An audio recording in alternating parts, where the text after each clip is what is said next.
Gica avea nevoie de o astfel de pauză, pentru că a muncit enorm în ultimii ani de zile. Rezultatele pe care le-a obținut el la cărma Farului au fost unele extraordinare și nesperate, pentru că suntem una dintre echipele cele mai sărace din Liga 1 și cu rezultatele cele mai bune. Dacă facem o comparație cu celelalte echipe, repet, echipele de top vorbesc, suntem cu siguranță pe ultimul loc. Dar nu întotdeauna banii aduc și rezultatele. Pentru că dacă ar fi așa, înseamnă că în fiecare an ar câștiga FCSB, Craiova, Rapid sau CFR. Dar nu întotdeauna banii câștigă. L-ați mai vedea pe domnul Hagi să se întoarcă pe bancă? Da, o va face cu siguranță. O va face cu siguranță.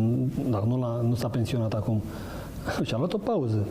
Cum era și normal să o facă, își dorește să revină. Eu sunt convins că o va face, nu știu cât de curând, dar o va face.